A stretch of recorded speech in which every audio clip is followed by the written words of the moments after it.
And let me go ahead and start the recording on my end. Record on this computer. This is Male Entrepreneur Podcast, episode number 130. And we are live in 3, 2. All right. Welcome back to The Male Entrepreneur, the podcast for men who win, with your host, Purdeep Sangha. Purdeep, how you doing today, man? Hey, what's up, Nathan? I'm doing pretty good, man. I'm doing awesome. All right, sweet. What do we got on the agenda for today's podcast episode?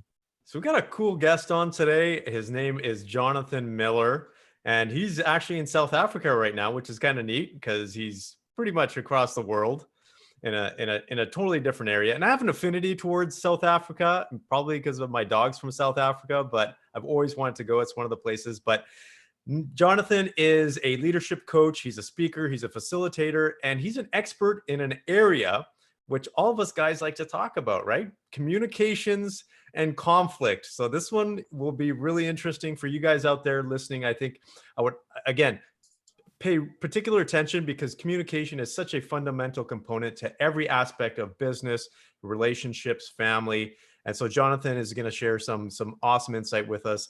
Jonathan, thanks for joining us on the show today. It's a pleasure to be here, and not to confuse people who are with us today, that my accent is not South African, because I am actually originally from right around where Purdeep is from. I'm from the Greater Toronto area, so that's why it sounds a little bit familiar to Purdeep's accent.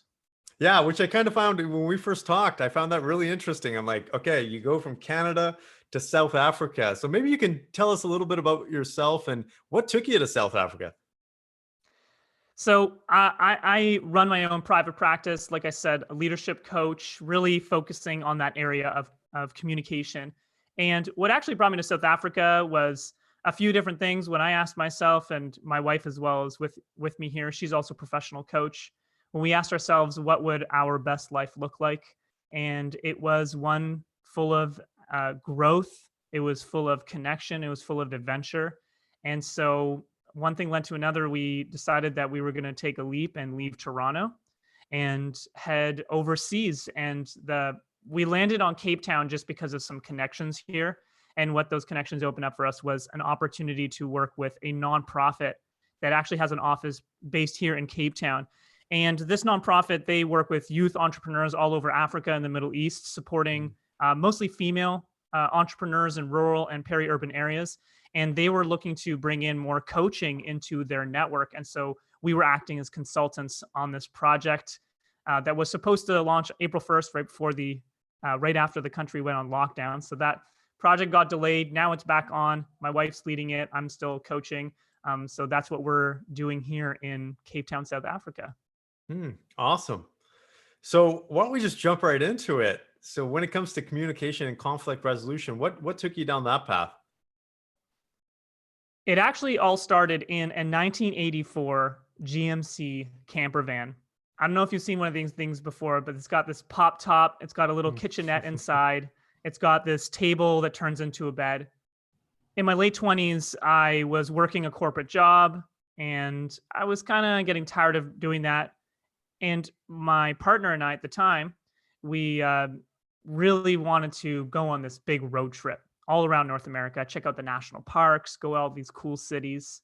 And so we bought this old school van, we quit our jobs, and we decided to take off. And I remember we were so excited, having this opportunity to be on this amazing trip with this person that I was also thinking about, spending the rest of my life with.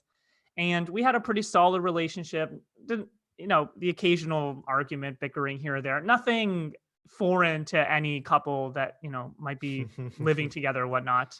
And that excitement and peace lasted for about 3 days. Because when you put two full-size adults in a space that's like smaller than a jail cell, you get up into each other's personal space, right? And I was really concerned because we had just set off on this trip. We had a whole year planned of these exciting adventures. And here we are, not full on fighting and stuff like that, but again, just getting at each other and not understanding why. And it really came to in a moment. It was one evening where we were making dinner and I was sitting there cutting vegetables, and she was my girlfriend at the time. She's now my wife. So this does have a happy ending. She was minding the stove. And I said, "Hey, Laura, can you pass me the potato?" And she looked around and she said, "I'm doing something right now. Can't you see?" I was like, whoa. Now this was not even the first time that had happened. This was now moving from this one instance to actually a pattern. And the other times I don't remember how I reacted. I probably got defensive. I probably said something snarky back. It probably ended up in some bickering. But this time I was like, what's going on? And she also had the wherewithal to recognize, honestly, I don't know. I don't know why I used that tone. That's not what I meant. And so at dinner, we sat down and we actually took a look at what had happened there. And when I said, "Pass me the potato," what she heard is, "Stop what you're doing and get me that potato immediately." And we figured it's because when she grew up, she was in a household, it was just her and her mom. Name of the game was wait your turn, be patient. Regardless, what she heard was this immediacy to just my pass the potato comment. What I meant was, when you have a moment, whenever you get a chance, pass me that potato. And that's because, especially I'm just one to say things whenever they comes to me. I grew up in a household, there's 3 kids. We're all about just saying what you need right there and then, or else you're not going to get what you want. And all I said was, "Pass me the potato." So what was said was one thing, and what was meant and what was heard was something completely different.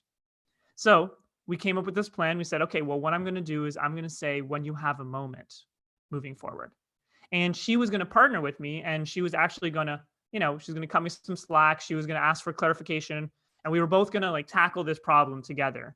And lo and behold, it disappeared. The bickering almost completely vanished. And I was like, wow, there is something about this communication stuff that I got to get in on.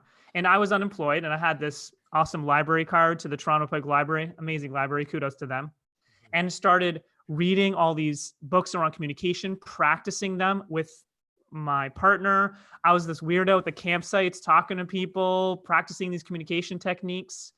And it was embarrassing and confronting sometimes. And I maybe looked a little stupid and hurt my wife's feelings from time to time.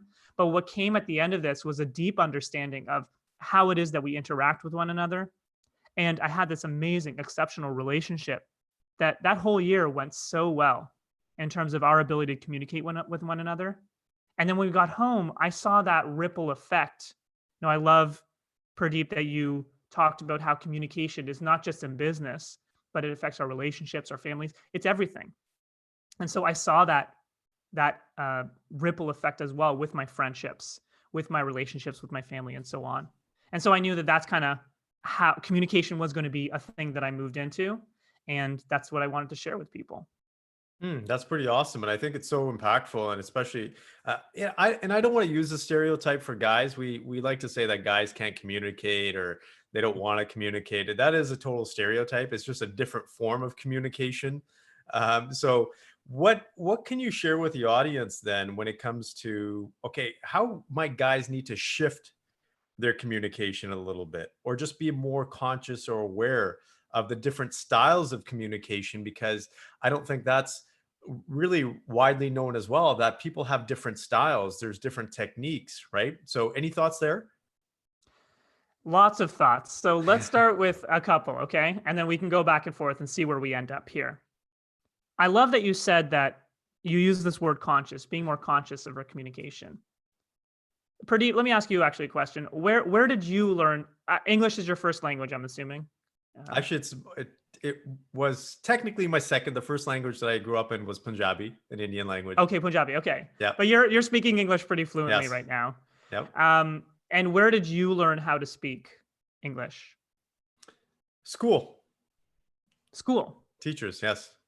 Teachers. And your teachers, where do you think they learned how to speak English? Yeah, interesting. But probably their parents.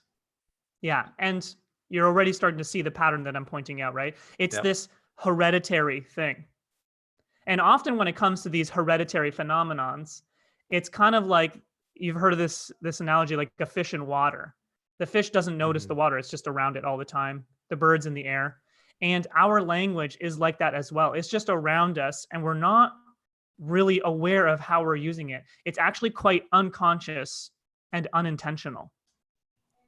And you can see that we're dealing with a lot of our conflicts in the same way, with a lot of finger pointing and yelling, or passive aggressive comments, or sarcasm. These kind of standard, if not, in my opinion, not so effective ways of communicating. And that's simply because we're not always present. And this was me for my entire life, basically. And I'm still, wrestling with a lot of these deep, deep ingrained habits. But we're not always aware of what the alternatives are. And so I love that you use the word conscious, because how can we become more conscious? How can we start putting our communication in a more clear lens, especially for us guys? Now, there's a few different ways we can head down, Purdeep, and I'm going to throw it over to you. I mean, we can talk about the power in showing vulnerability, even in a place like the workplace. We can also talk about not so much communication styles, because generally speaking, when it comes to communication styles, there is one person out there that's not scientific that has a list of communication styles. I'm not about the non-science, so I try to steer away from that. But there are conflict styles that I love to kind of be aware of, and how we're managing conflict, because difficult conversations are they're difficult and they're important to us. That's why they're difficult. So which way do you want to head down? You want to talk about the vulnerability piece, or do you want to talk about some of the conflict styles? Well, I like the conflict, because we deal with conflict on a daily basis. Every human being does. And so I think that's super important. So yeah, let's go down that rabbit hole. I would love to hear more. So there's this wonderful instrument. It's called the Thomas Kilmann conflict instrument. I recommend everyone check it out. It's pretty academic, but I think it's just wonderful. And what really it made available for me that I want to share with you and our listeners is just getting really present to the fact that when it comes to our most difficult conversations, we have many options in terms of how to deal with those difficult conversations. Now, the only options that I knew existed for the vast majority of my life were related to my fight or flight responses. I know it's like fight, flight, freeze, faint, fawn, but the fight or flight responses, right? I spent most of my life avoiding conflict. That's how I dealt with my most difficult conversations. I avoided them. I'm a professional avoider of conversations. And it is a habit that dies hard, let me tell you. Or until at some point it would build up, and then I just kind of explode. That's how I dealt with conflict for my entire life. And I see that that's kind of the most common ways to deal with conflict. We kind of either avoid it and like let it go and hold on to that resentment until it builds up. And then we just kind of let the person know what we really think and air out that dirty laundry, right? And so, Purdeep, you're laughing at it. This sounds a little familiar to you. I'm just going to say that is my natural style, and I have to be very aware of that. Yeah. And it's, I think, a natural style for all of us, right? And it's because, again, unconscious and unintentional language. We don't have any of those healthy models to actually look at. And so now what I want to do is I want to distinguish for us some other ways that we can encounter conflict with. Now, there are three other ways that this model in particular distinguishes. One is compromising, one is collaborating, and one is accommodating. And I want you to visualize, you can even close your eyes, not if you're driving, is you can choose your conflict style based on the level of cooperation you want to bring into this situation, or the level of assertiveness you want to bring into the situation. And what's really important to know is, we talked about, it kind of seems like this fight or flight response to conflict is not a good thing. It's a bad thing. But in fact, those are just two different, they're just two styles. They're two ways to deal with conflict. Now, when we're talking about our family, when we're talking about dealing with our bosses, our colleagues, when we're talking about dealing with the people we love in our life, you probably don't want to be yelling or avoiding conflict. Those are not going to be effective. Now, if I'm in the street and there's somebody yelling and running at me, yeah, I'm going to use one of those two forms of conflict. I'm going to either avoid it and run away, or, if I see some injustice, maybe I will feel really brave and like, I want to go stand up for this person and yell at this person. It might be really effective at getting the desired result that I want. But for the rest of the situations, the ones that we encounter on a daily basis, we're going to want to go for these other options. So, for example, a very highly cooperative and very highly assertive way of dealing with conflict is collaborating. So when I say the word collaborating, Purdeep, what kind of comes up for you? Oh, for me, it just means working together. Yeah, that's it, right? It's like actually going over and asking questions like, what do you see here? How can we come up with a solution that works together, right? And it really is like, again, high level of cooperation, high level of assertiveness. Now, there is a downside. It takes a lot of time to do that, right? We don't always have time for that kind of level of collaboration and cooperation, right? So again, there's no best way to attempt to resolve conflict. There's just different styles and different methods that we can use. So you have this kind of collaboration, which is like way at the top, high level cooperation, high level of assertiveness, really great for when the relationship is important to you, when the issues at stake are really important, not so great when you don't have a lot of time to deal with it. Maybe there's power dynamics that also may not be the most effective because the other person may not want to collaborate with you. In which case, you might want to move to a different style, something like accommodating. Accommodating is different from avoiding because accommodating is more cooperative. It's more like, yeah, that's no problem. I'm going to encounter the conflict and I'm going to let you know that I'm willing to accommodate you. So again, there's that level of cooperation. It's like, hey, we're having an issue and I want to let you know that I don't want this to get in the way of our relationship. So whatever it is that you need from me, I'm willing to make that happen. That's that a kind of accommodating style, right? Less assertive, more cooperation. And then kind of in the middle is this compromising thing. So that's when you have a little bit less time. You want to collaborate, but and the relationship's important to you. The issue's kind of so-so. What I really want you and our listeners to take away, though, is you can see here that right now we've talked about 5 different ways of dealing with conflict. There's the collaborating, compromising, accommodating. There's like competing, and then we'll call it avoidance. And so right there, by distinguishing these 5 different ways of dealing with conflicts, now all of a sudden our tool belt has expanded significantly. And I think that what that makes available for us is more versatility in dealing with these difficult situations and actually responding to them with the appropriate tool that will actually get us to where we want to go, as well as other people where they want to go as well. Awesome. Yeah. So there's a lot of options. And I think sometimes when we get into conflict, we feel like there is no option, right? It feels like we're pinned against a wall and we have to react a certain way. So those are really important. Thank you for sharing. I know I've kind of hogged the questions here, but Nathan, do you have any questions? I'm going to make a remark and then have a question. So I'm kind of the opposite of you two. I've always been the, hey, it's my way or the highway. And I've never really had a problem with conflict. And I actually used to thrive on it, but it took one of my exes pointing it out that I was kind of a bully before I realized, oh, I need to be more considerate about what other people's goals are, what other people, their feelings are, what they want. So my question is, and we've only got a couple minutes to wrap it up, but a lot of communication study out there, neurolinguistic programming, nonviolent communications, books on negotiations, a lot of it seems to be about how do you get what you want? How do you manipulate people, or how do you communicate with people in a way that results in you getting what you want, which I was always really great at. But for me now, it's more about the win-win. How do both of us get what we want? And I just wanted your thoughts on why how do you get what you want is such a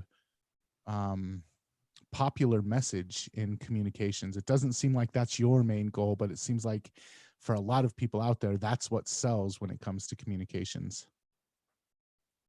It's a very profound question that we can try to wrap up in a few minutes here. Thank you, Nathan. I think that it's just a matter of perspective.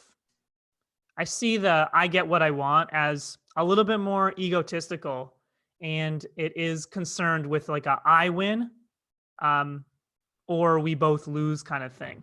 It's a matter of perspectives. There's so many different perspectives you can take. You can take, we both, either we both win or we don't play, I win or we don't play. We can do, you win or we don't play. They're all just different perspectives. And it sounds like a lot of the literature that you found is about getting what you want. And I think that's just a perspective.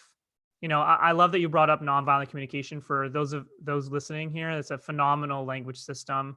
that could really make a difference in your life in terms of your relationships, whether at home or at work. And in nonviolent communication, really what I got from that is this idea of trying to have everyone's needs met, and even talks about different levels of what he would call emotional liberation. That first lowest level is really being kind of dependent on other people. Like, oh, only if they're happy, then I'll start to feel happy. Then you move to the next level where you start to realize that you are ultimately responsible for your own thoughts, feelings, and actions. And so you're like, oh, it's all about me. I'm going to make sure that I get what I want all the time. And then you're not as aware about the impact on others, right? And it sounds like, Nathan, you have done a lot of work, and you've now kind of come to this point where you're moving to this next level where you're really, really realizing the interdependence of it all, where you're realizing that, oh, actually, like, I want to get what I want. I want to get my needs met. And if your needs are not getting met, then it's likely there's some sort of ripple effect. There's some sort of long-term disadvantage to myself. And this win-win perspective is actually going to serve us best. What are your thoughts on that? Yeah, I agree with you. I just I know for me it was kind of a hard wake-up call of realizing, oh, maybe I'm a little bit too persuasive. Maybe I'm a little bit too good at conflict and communication. And I think that, I guess my main takeaway from it was a lot of people get into this for the wrong reasons, I think. Yeah, absolutely. I completely agree. And at the end of the day, one thing I think for us to remember, and our listeners as well, is, we are responsible for our own destinies. Other people are going to do all sorts of things for all sorts of reasons. And if they're going to get into this for that reason, then that's going to be their journey. But ultimately, there's there's a kind of that law of action and reaction. And if they're going into it for themselves, then around them, life will manifest in that way. I'm a true believer of that. And it's kind of, I'm sure you talk about this on your show, this service mindset. I'm a coach, so I'm all about like service. How do I create value for others? How do I serve people around me? And I just know at the deepest part of every cell in my body tells me that if I just keep doing that, only good things will come to me. And so far they have, and I know they continue to do that. So that's been my own learned experience. And you and I, Nathan, and Purdeep as well, we can go and tell everyone that, but they got to discover that for themselves. That's what it is at the end of the day. One quick story, it just reminds me of, the Buddha. Whether this was a real person or not, just kind of go with me for a second. Like, the story goes is there's this guy, in India 2,500 years ago, and he went to all these meditation masters, and he's like, whatever, I'm just going to do this myself. And he sat under a tree, and just one day he sat and he became enlightened, like this state of mind beyond anything that any human has ever since then and before then come to is this enlightened state. And then he went around for the rest of his life. For 50 years, he became enlightened supposedly at the age of 35, died at 85. And for 50 years, he just went around and he shared, this is how I did it. This is exactly how I did it. You do this meditation, you do this kind of thing. Now, there were lots of haters out there, lots of, people that did not like him. People were angry with him. People would mock him, all sorts of things. He didn't care. He's just like, do you want to learn this technique? Yes or no? And if they're like, if they said yes, he's like, great, sit down. I'll show you how to do it. That's it. He was not so concerned about saving everyone. He knew that those who wanted to be saved, he will show them the path.